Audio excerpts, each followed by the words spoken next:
Hadirin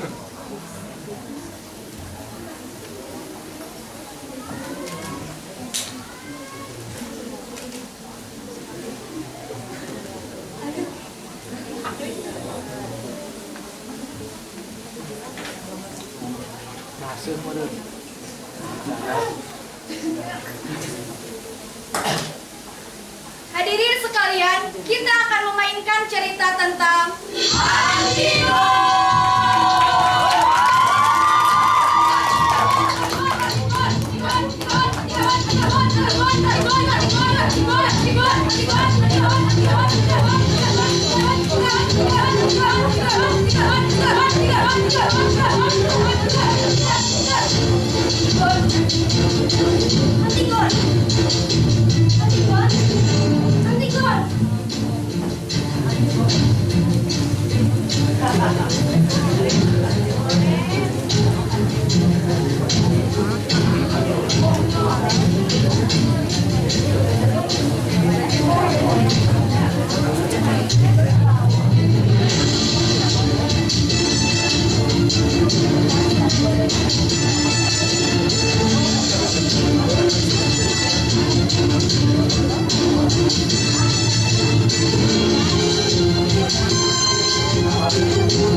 Itu Antigo, kurus, duduk dan diam. Ia baru saja menyadari bahwa dirinya bukanlah Antigon yang kurus dan murung. Tak seorang anggota keluarga pun memperhatikan dan membiarkannya sendirian berhadapan dengan Kreon, yaitu pamannya, Raja Thebes.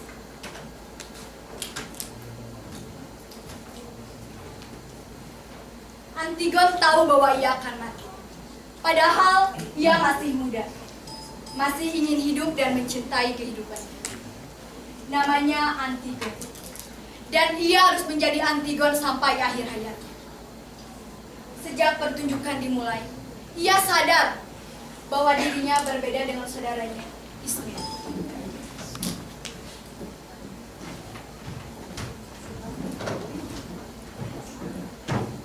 Yang sedang asik berbicara dengan seorang pria muda yang secara diam-diam memperhatikan. Pria itu tidak menyadari bahwa dirinya juga akan mati malam. Pria itu adalah Hemon, anak lelaki Kreon. Hemon adalah tunangan Antigon, tetapi kesenangannya sama dengan Ismail, pesta dan dansa.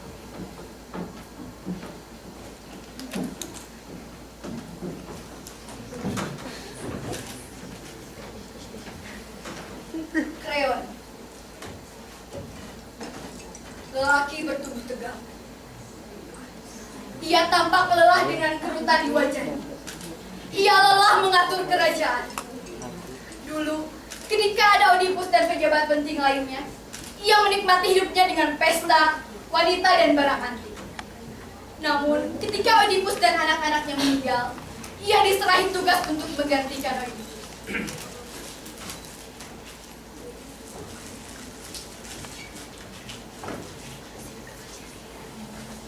Tiga penjaga yang berwajah seram.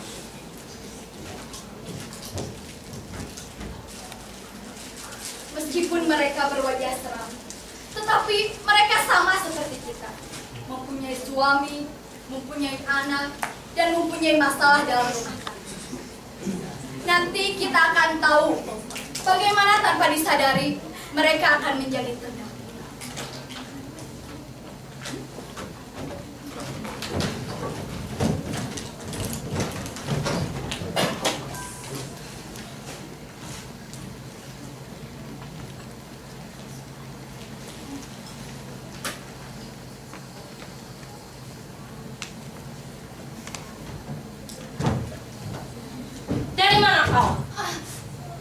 Mencari angin, Bibi.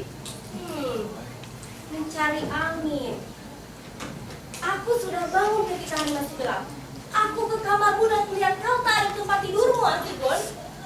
Bibi, kau tahu, kebun bunga pun masih gelap. Betapa menakjubkan, Bibi. Kebun itu tak mengira aku datang. Aku melihatmu keluar dari pintu belakang yang kau biarkan sedikit terbuka, Antigon. Bibi, di padang rumput, semua tampak begitu menyejukkan dan mengharukan. Sangat mengharukan. Di tengah jalan itu, aku berlari. Dan aku berteriak keras. Dan aku tersiksa. Karena aku tahu, bukan seharusnya aku yang mendengarkan. Kau harus mencuci kakimu sebelum kembali tidur, Antigon. Aku tidak mau tidur lagi, Bibi. Sepagi ini baru jam 4, Antigon. Aku sengaja bangun untuk melihat keadaanmu. Tapi ternyata tempat tidurmu pun dingin tak tersentuh. Bibi, yakinkah kau seandainya aku bangun nanti, langit masih seindah tadi? Kau berusaha meyakinkan aku bahwa kau berjalan-jalan tadi malam? Kau bohong. Ayo katakan, dari mana kau? Saat itu memang gelap, tapi aku sendiri di arah perkampungan penduduk yang menganggap hari sudah pagi. Sekaranglah, Bibi, hidup saya mulai. Jangan bergurau, Antigon. Aku pernah muda, tapi tidak merepotkan dan keras kepala seperti kau. Ayo katakan, dari mana kau? Kau bertemu seseorang bukan? Ayo jawab. Benar, Benar katamu? Seorang kekasih? benar, Bibi. Menyedihkan. Seorang kekasih. Pantas saja. Bagus. Kau seorang putri raja, penyebab huru hara. Contoh jelek bagi semua perempuan. Ternyata semua perempuan sama. Aku pikir kau berbeda dengan mereka yang suka bersolek, bergincu, mencari perhatian orang lain. Sering aku berpikir kau tidak genit dan dandananmu buruk. Pakaianmu pun itu-itu saja. Berbeda dengan saudaramu Ismen. Ia cantik, laki-laki selalu memperhatikannya. Rambutnya pun selalu diikat, dijepit, atau diurai. Ternyata sekarang kau sama dengan saudaramu. Dasar munafik. Jangan kau katakan kau akan membawa laki-laki lain ke hadapan keluargamu dan kata-kata aku sangat mencintainya dan aku akan kawin dengannya. Begitu, Antigon, begitu. Hah? Memalukan. Benar, Bibi. Benar katamu. Sang pemurah. Kau benar-benar anak tunggal, Antigon. Aku sudah berjanji pada ibumu untuk selalu mendidikmu menjadi anak baik. Tapi ternyata ini hasilnya. Jangan sampai hal itu terjadi, sayang. Walau aku hanya bibi asuhmu dan kau anggap aku si tua jelek, tapi pamanmu Kreon pasti akan mempercayaiku. Benar, Bibi. Paman Kreon akan mempercayaiku.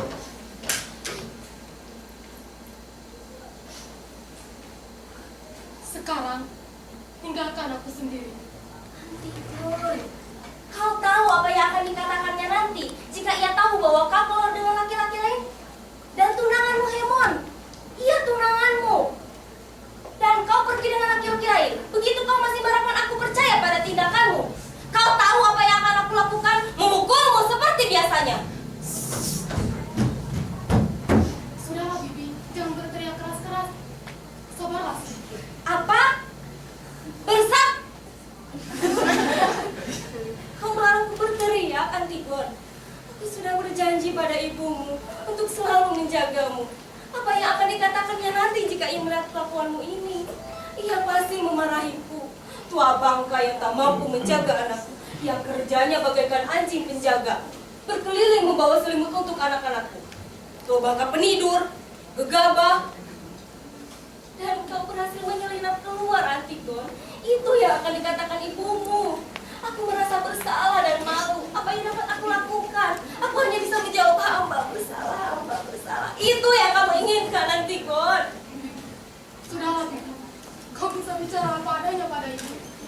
Dia pasti menyapamu lama, Bibi. Bagaimana keadaanmu, Bibi? Terima kasih atas perhatianmu pada Antigon. Dia telah bercerita kepadaku mengapa semalamnya pergi keluar. Jadi kau berolok-olok, Antigon. Ingat, aku lebih tua dari kau. Walau kau berlari, tapi aku menyayangimu. Aku tahu saudaramu Ismail memang lebih cantik, tapi aku percaya kaulah yang lebih menyayangiku. Dan kau akan bercerita kepadaku kejadian. Ayo katakan, dari mana kau Antigon? Sudah, janganlah menangis. Janganlah ia memasahi kesia-siaan. Dengan jujur aku katakan, aku tidak mencintai Hemon tunangan. Apa Antigon? Dan kau boleh percaya begitu. Aku tidak mencintai laki-laki lain.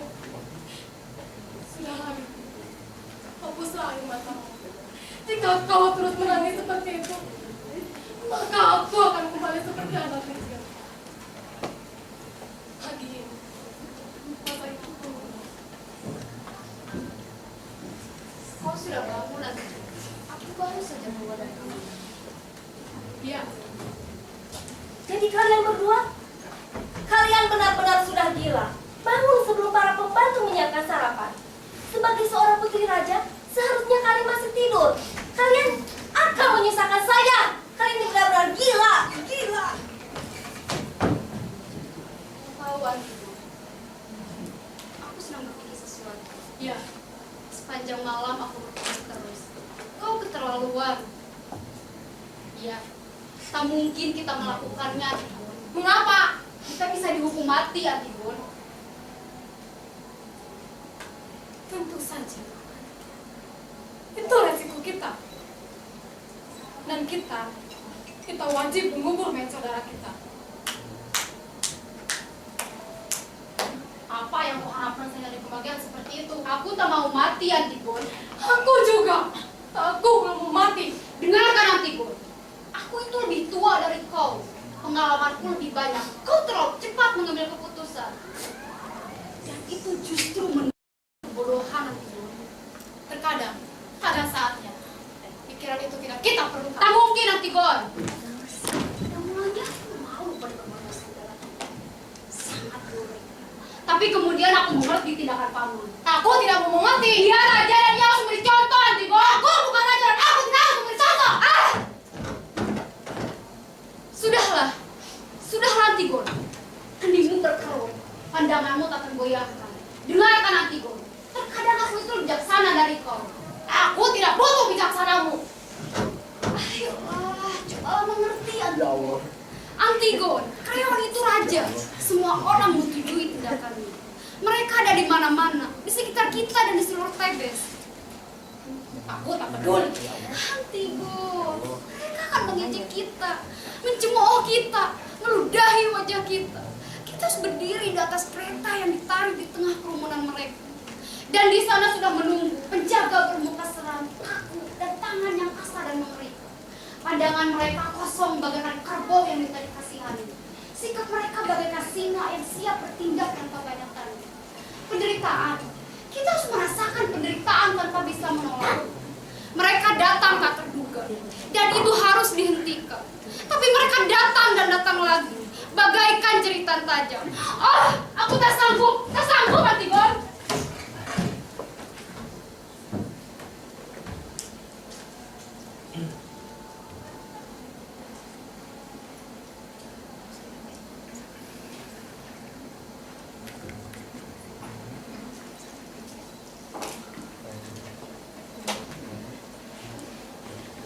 Apakah mereka yang datang lebih awal hanya untuk menghirup segarnya udara pagi? Apakah mereka yang tidur terlambat dianggap tak pernah lelah dan mampu menghabiskan malam? Apakah mereka yang mengenal tangis sejak kecil mampu kelak berpikir bahwa kelak akan mengenal binatang buas dan duri yang menjulur di padang rumput tanpa dapat menghindari? Saya. Aku salah, sayang. Bukan kejadian kita semalam. Aku maafkan. Sudahlah saya. Kau tahu kau telah rumah. Jika kau pergi dan kau bisa tercium. Kalau boleh ku tahu, kau dari siapa orang? Lalu pemerah bibir, bedak, dan baju yang indah itu. Juga dari Ismail. Lantas untuk siapakah kehormatan itu, sayang? Oh, kasih. Betapa jahatnya aku. Orang yang baik terlalu jahat. Percayalah.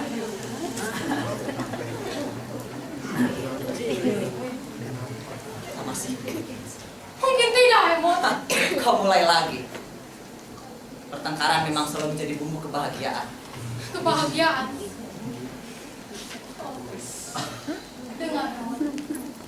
Tak ada tawa pagimu. Aku tak berselera. Oh, sayang, ayolah.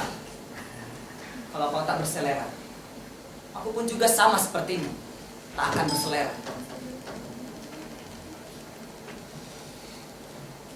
Dekaplah aku, sayang. Dengan hangatnya tubuhmu, menenangkan hatiku.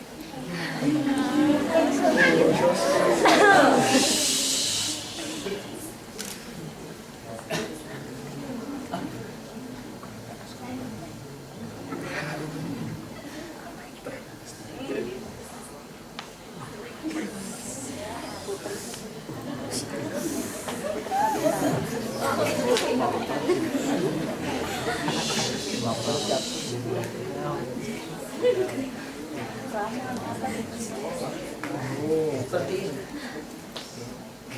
Apa indah.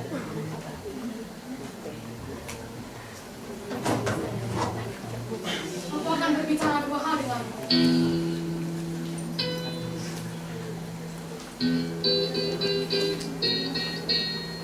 Wajahku jelek, tubuhku kurus dan hitam. Ismail lebih cantik. Aku akan bertanya dua hal. Perjanjian dahulu.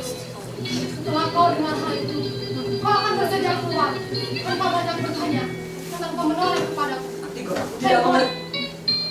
Berjanjilah dahulu. Kalau kau mencintaiku, berjanjilah.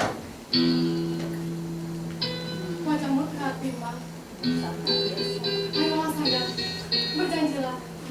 Kabulkanlah permintaanku. Kali ini saja.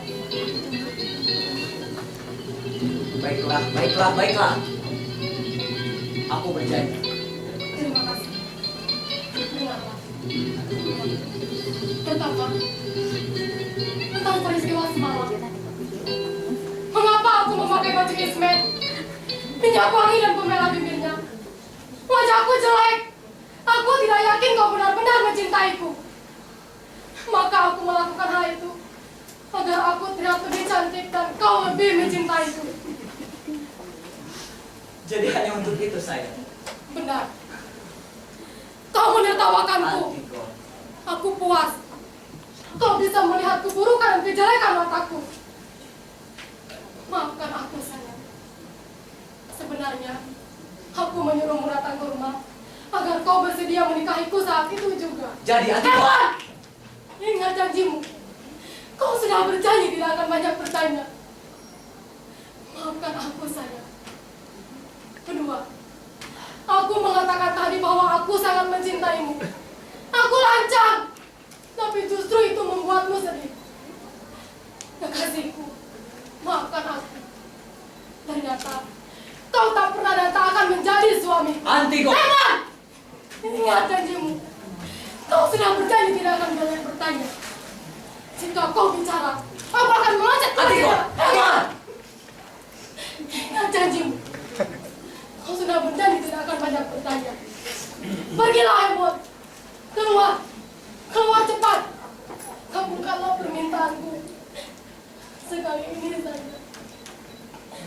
Pergilah, Hemon. Aku mohon. Demi cintamu padaku. Pergilah, Hemon. Ah!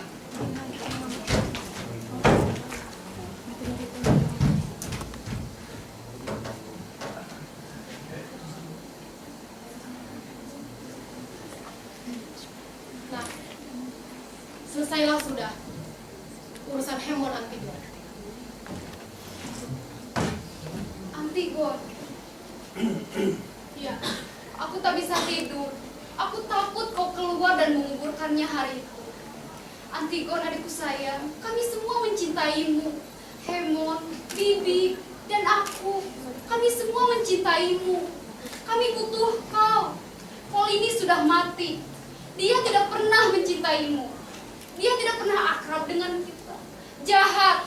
Lupakan dia, Antigon. Seperti dia juga melupakan kita. Jangan coba kau melawan kekuasaan di atasmu. Kau memang berani, Antigon. Tapi kau lemah. Tetaplah bersama kami malam ini. Aku mohon, Antigon.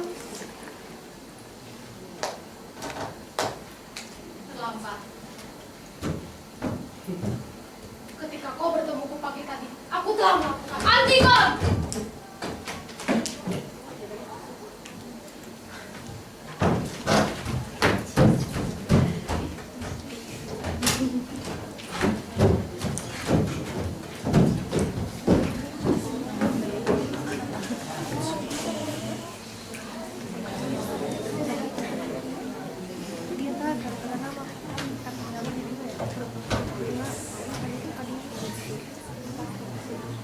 Pengawal dari resimen 2.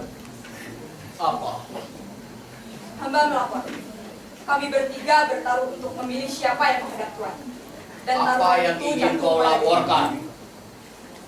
Hamba dan 2 pengawal yang lainnya, Tuan. Mengapa bukan pemimpin jaga yang datang menghadap? Semula memang begitu. Akan tetapi kami bertiga bertaruh dan taruhan itu jatuh pada diri hamba. Apakah sebaiknya hamba panggil pemimpin jaga? Tak usah, di sanalah kau bicara. Jenazah itu, Tuan, seseorang telah menguburkannya. Bukankah itu perbuatan binatang buas? Semula memang saya berpikir ke arah itu. Akan tetapi, tanah itu tertimbun rapi di atas jenazah layaknya upacara keagamaan. Saya pikir itu adalah perbuatan seseorang yang sadar akan perbuatannya. Bukan. Siapa berani melanggar undang-undangku? Sudah kau cari jejaknya?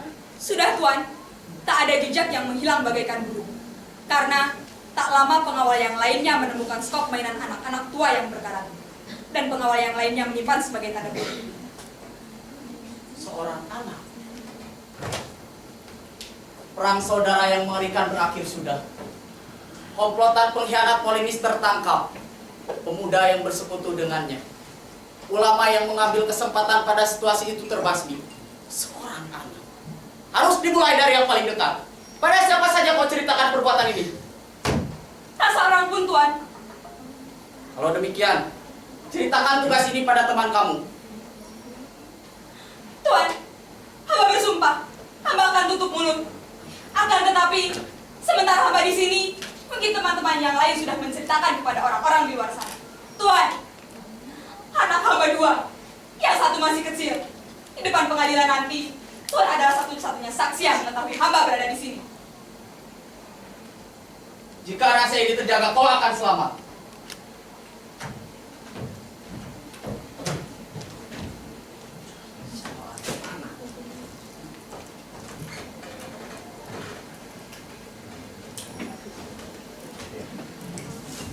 Tibalah saatnya dan kekuatan saling berhadapan.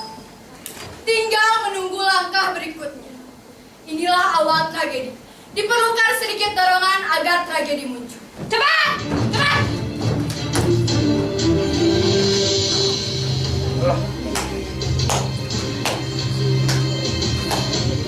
Tenang dan meyakinkan. Pengkhianatan, kesetiaan, kekejaman, bencana menimbulkan dendam, kesetiaan dan angan-angan menimbulkan malapetaka yang mengerikan. Lihatlah, si muda Antigon tertangkap, dan inilah ia menjadi Antigon yang sebenarnya. Cepat! Cepat! Ceritakan kepada ibu tentang semua perbuatanmu. Aku tidak peduli. Semua orang yang berhak memilih atau menolak. Jika dia mampu mendengar, ia harus mengerti, dan itu aneh sebuah pikiran. Camkan oleh kalian semua. Jangan! Lepaskan tanganku. Tangan kotor mereka menyakitiku. Tangan kotor. Bersikaplah yang sopan, Nina. Aku sudah cukup sopan padamu. Antigon, aku anak Oedipus. Dia bilang dia Dan aku tidak akan melarikan diri. seorang pelacur yang ditangkap penjaga malam pun berdalih bahwa kepala polisi adalah sahabat baiknya. Aku ingin mati. Tanpa mereka menyentuhku. Bagaimana dengan tanah dan jenazah? Tadi kau bilang kau takut. Coba lihat orang sini. Aku menangkap orang gila lainnya. Ia memamerkan pantatnya pada setiap orang yang lewat. Sekarang coba kalian. Hadiah apa yang kita terima sebagai hadiah kita? Nah, makan minum gratis di rumah makan ternama. Hari Minggu kita libur. Bagaimana kalau kita bawa suami-suami kita ke sana? Alah, tak usah. Kita pergi bertiga saja. Bersama suami. Belum lagi anak-anak kita minta cuci, minta ini, minta itu. Itu bisa misalkan kita. Kita anggap saja bakal itu tidak akan pernah seperti itu. Benar. Kemungkinan mereka memberi kita hadiah. Tentu saja. Apabila hal tidak penting buat mereka. Langkah dari batalion 3 mendapat hadiah 2 kali lipat. Ketika mereka menyelesaikan perbuatan bulan lalu. Bagaimana kita? Benar.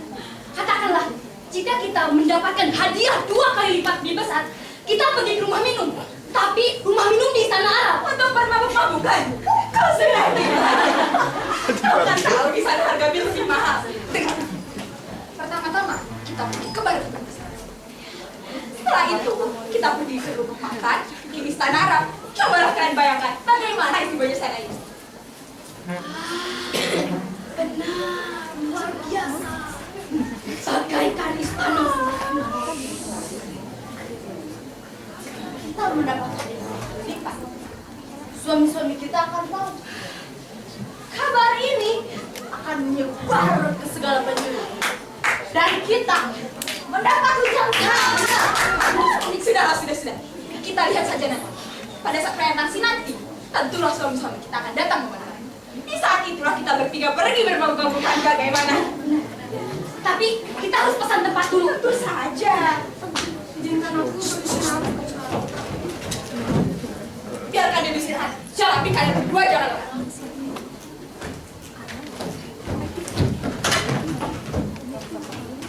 Lepaskan gadis itu.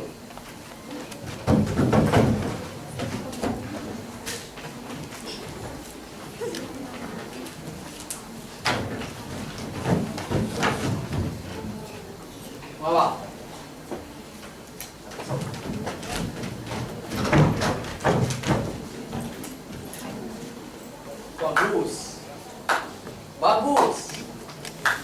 Bagus. Oh, menceritakan perbuatan ini pada orang lain, Antigon? Tidak, Apa waktu itu kau bertemu seseorang? tak seorang pun. Oh, yakin? Iya, saya yakin. Kalau demikian, kau pulang ke rumah dan cepat tidur. Katakan bahwa kau sakit dan sejak kemarin tak keluar rumah. Minta supaya pengasuhmu berkata seperti itu. Seandainya ada yang bertanya, maka ketiga pengawal itu akan aku lenyapkan. Mengapa? Karena kau takut aku mengulangi perbuatanku itu. Mengapa kau ingin menguburkan saudaramu, Antigon? Aku hanya menjalankan kewajiban. Bagi mereka yang jenazahnya tidak dikuburkan dengan semestinya, arwahnya tidak akan sampai ke peristirahatan yang abadi. Aku melarangnya. Itu kewajibanku. Kau sadar bahwa perbuatan kau itu berarti pemberontakan dan pengkhianatan? Ya, aku tahu. Sudah kau dengar pengumuman tentang peraturan dan sudah kau baca plakat-plakat yang terpasang di dinding kota, Antigon? Sudah. Kau tahu akibat apa yang akan diperoleh bagi mereka yang menghargai jenazah itu? Ya, aku tahu. Oh, karena kau anak Oedipus yang angkuh, maka kau berani melanggarnya. Apalagi yang akan kau perbuat, Antigon? Tak ada. Seandainya orang lain mengetahui perbuatanmu selain ketiga pengawal itu, sudah dari awal kuperintahkan pengawal untuk membunuhmu. Tapi aku punya jalan lain untuk menyelamatkanmu. Seandainya kau tutup mulut dan menyesali perbuatanmu, aku akan menyelamatkanmu. Tapi waktu tinggal 5 menit, kau mengerti? Aku harus cepat menguburkan jenazah saudaraku sebelum pengawal membersihkannya lagi. Kau ingin mengulangi perbuatanmu yang aneh itu? Polinis tetap dijaga. Meskipun kau menguburkannya kembali, kerjamu akan sia-sia, Antigon. Aku tahu resiko perbuatanku, tapi aku tak peduli. Aku tak putus asa.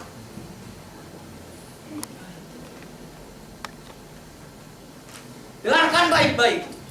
Wakui, si sikapku buruk dan kau memang anak baik. Tapi kau jangan keterlaluan. Seandainya aku tidak dikejam, sudah dari awal aku perintahkan pengawal untuk memotong lidahmu, menyeretmu ke kabar siksa serta menjebloskanmu ke penjara bawah tanah, Antigon. Lepaskan tanganku. Tangan Anda menyakitiku. Tidak, aku akui sikapku buruk dan kau memang anak baik. Lepaskan aku. Rupanya, inilah yang harus kukerjakan. Sangat mudah. Menarik tanganmu, mencengkram rambutmu persis seperti anak kecil. Aku memang pamanmu, Antigon, tapi kita tak terlalu akrab. Kau harus mendengarkan sikapku yang otoriter dan tak ingin tersaingi. Sekarang Anda mencengkramku semakin keras. Tapi justru aku tak merasakan sakit. Denganku patah. Suatu saat, aku dinobatkan menjadi Raja Tebes. Tuhan bertanya padaku, Kreon, maukah kau menjadi raja? Kau seharusnya berkata tidak. Bisa saja. Tapi itu bagaikan buruh menolak kerjaannya. Lucu. Maka aku terima tawarannya, Antigon. Kasihan Anda. Kalau itu terjadi padaku, maka aku akan berkata tidak. Mengapa itu Anda ceritakan padaku? Anda ingin mempengaruhi aku demi kepentingan politik dan pribadi Anda. Anda ingin meminta maaf atas pilihan Anda. Kalau aku akan mengatakan tidak. Karena sesuatu yang tidak aku suka. Dan aku anggap salah. Kau keliru, Antigon. Tidak. Aku tidak setuju dengan pendapat Anda. Anda menolak, maka Anda setuju denganku. Anda berdiri di sini hanya untuk menimpa kata-kataku. Dan jika Anda tidak memanggil pengawal, maka Anda setuju denganku. Kau mempermainkanku. Tidak. Anda takut padaku, maka Anda berusaha menolongku. Karena tidaklah sulit menjaga mulut Antigon dalam istana. Anda terlalu baik menjadi seorang tirani. Tapi Anda juga seorang pengecut. Karena mencoba membunuhku. Memalukan. Kuperintahkan kau tutup mulut, kau mengerti?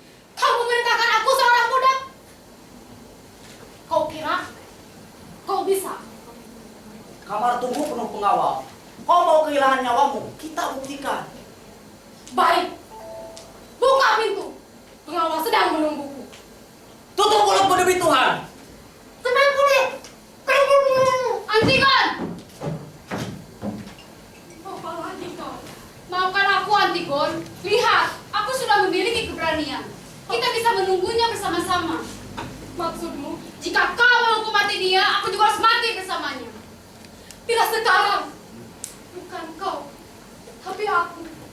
Kau sudah terkesan ingin mati bersamaku. Jika kau mati, aku tak sanggup hidup tanpa kau, Antigon. Pilihanmu hidup. Ya, aku mati. Besok aku kesana. Tunggu apa lagi, Kreon? Lihat, dia telah menuruti apa kataku. Sekarang, tunjukkan keberanianmu. Panggil budakmu. Ini hanya masalah kecil. Ayo, Kreon, tunjukkan keberanianmu. Ini saatnya. Panggil pengawalmu. Bawa! Bawa! Siap, siap. Bawa dia!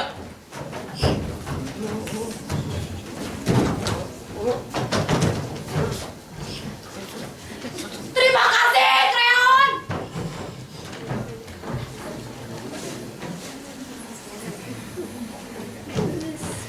Kau gila, Kreon. Apa yang telah kau lakukan? Dia harus mati. Jangan biarkan Antigon mati, Kreon. Kita akan menyandang luka ini untuk selamanya. Gak ada yang bisa mengubah keputusannya. Kecuali dia menolak dan mati. Ia masih muda, Kreon.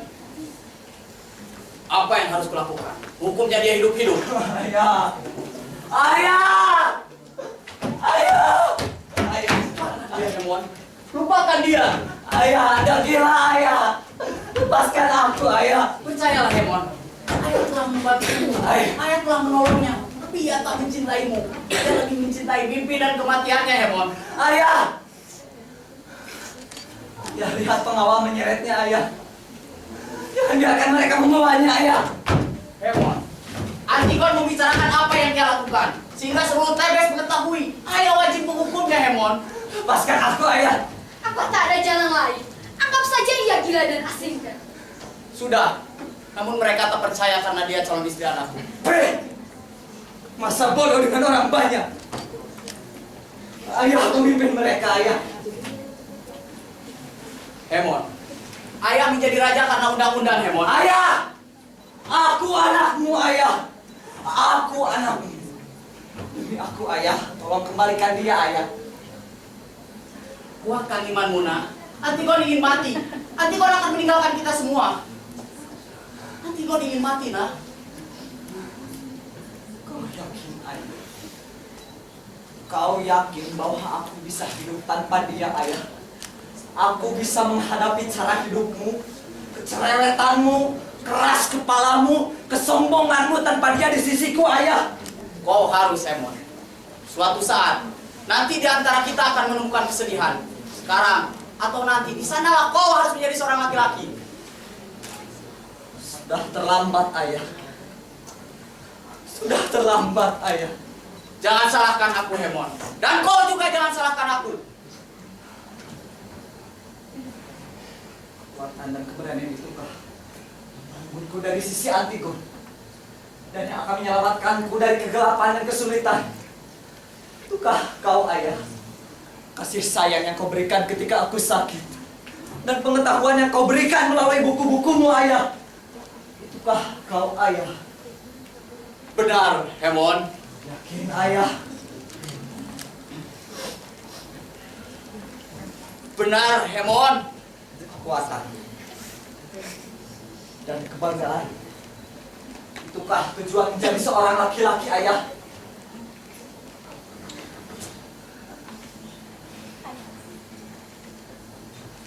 Hemon, kau harus bisa, Hemon. Kau harus bisa. Tidak, ayah. Tidak mungkin. Aku tidak bisa, ayah. Aku tidak bisa, ayah. Aku tidak mampu, ayah. Aku takut, ayah. Aku tak bisa, ayah. Ayah, itu bukan kau, ayah. Itu bukan kau. Dan juga tidak sekarang. Ayah, kita berdiri di lantai yang sama dan kita menyetujuinya, ayah. Kau masih berkuasa seperti dulu ketika aku kecil. Dan aku mohon, ayah, agar aku masih bisa mengagumimu. Aku mohon, ayah, aku mohon. Jika tidak, hidupku terasa sepi, ayah. Dunia terasa hampa, ayah. Berdirilah, Hemon. Berdirilah. Ayah. Berdirilah, Hemon. Dunia memang sepi. Dan kita dilahirkan sendiri. Tapi kau jangan mengagumiku. Hemon. Pandanglah aku. Lihatlah wajahku. Dan kelak, nanti kau akan menjadi laki-laki sejati, Hemon. Kau akan menjadi laki-laki sejati. Antigon. Antigon. Antigon. Lihat, Creon. Ia berlari bagaikan orang gila. Anak malam. Dia mencintainya. Kau harus melakukan sesuatu, Creon. Tak ada gunanya. Ia menuju kematian, Creon. Ia menuju kematian. Ia menuju kematian. Benar. Kita semua menuju ke sana.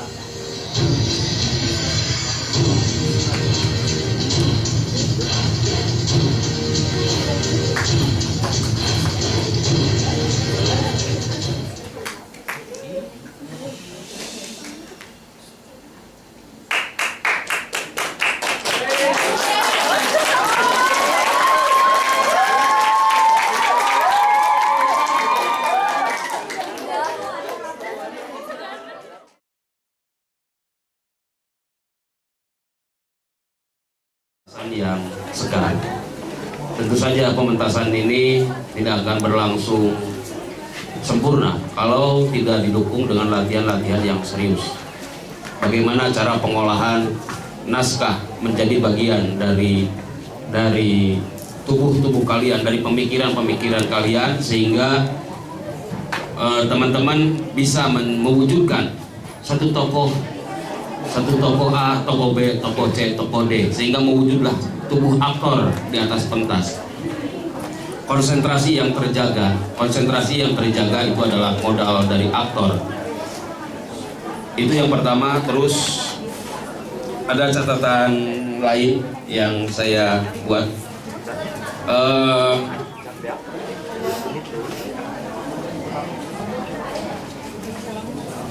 Dialog ropelan, dialog cepat, tapi normal gitu.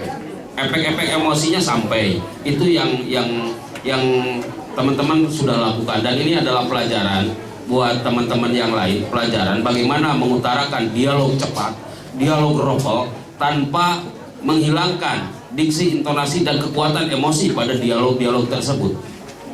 Pemilihan casting aktor bagus, semuanya pas pada porsinya masing-masing.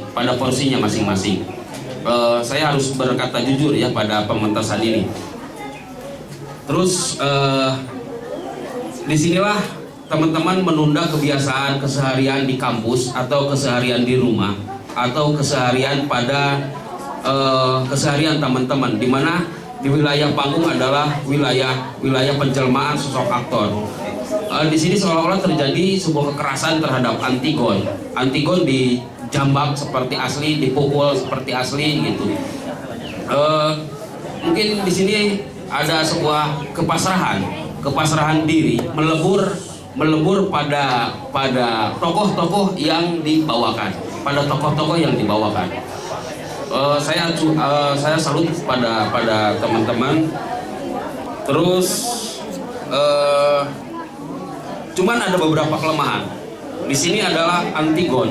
Tokoh sentralnya adalah Antigon, di mana dia itu sebagai sosok perempuan yang memberontak pada kekuasaan pamannya, karena dia menentang hukum ya, bahwa seorang mayat pengkhianat itu tidak boleh dikubur, tapi di sini karena Antigon mempunyai nurani yang besar, dia harus menguburkan.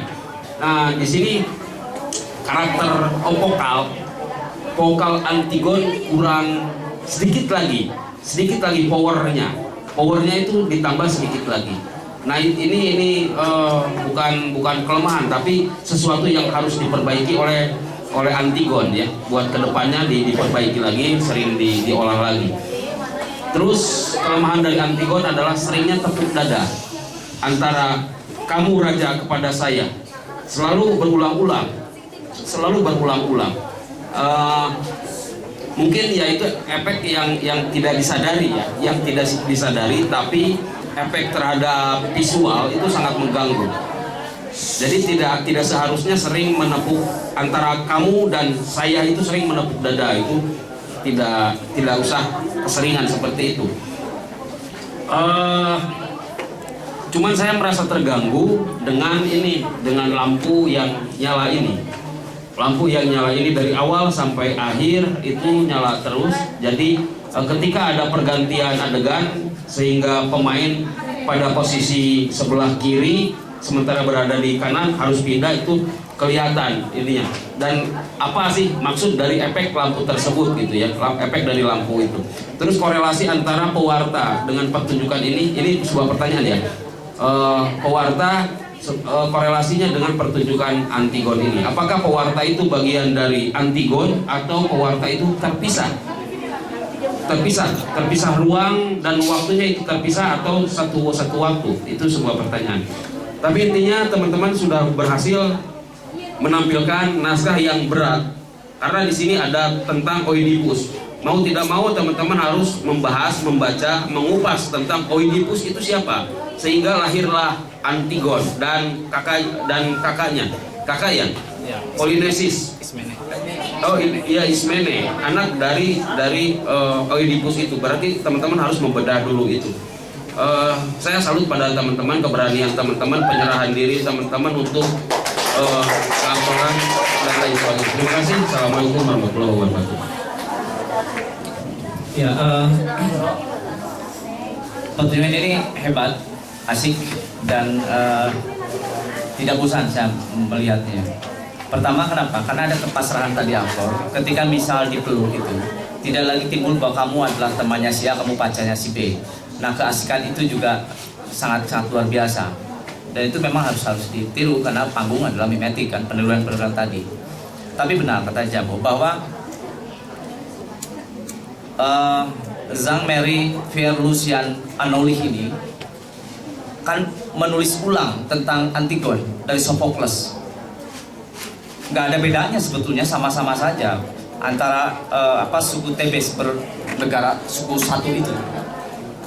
Kekuasaannya ada pada Kreon, paman, yang di satu sisi Kreon itu dikutuk oleh lembaga religiusitasnya, tapi secara undang-undang dia bagus. Nah, kegagahan Kreon saya sangat acungi jempol sebagai tokoh Kreon. Saya. Kemudian Ismene dan Antigone, saya pikir bentuk pengolahan vokal itu menjadi kendala pertama. Karena vokal yang dipakai adalah vokal asli, jadi greget Antigone-nya itu agak bukan tidak bagus, tapi powernya kurang gitu loh. Padahal Antigone kan di sini perempuan yang memberontak terhadap kekuasaan pamannya yang tiran. Itu kan? Dan Antigone ini merupakan trilogi dari Oedipus Rex, Oedipus Dicolonus, terakhir itu Antigone. Teman-teman baca tidak Oedipus Rex dan Dicolonusnya?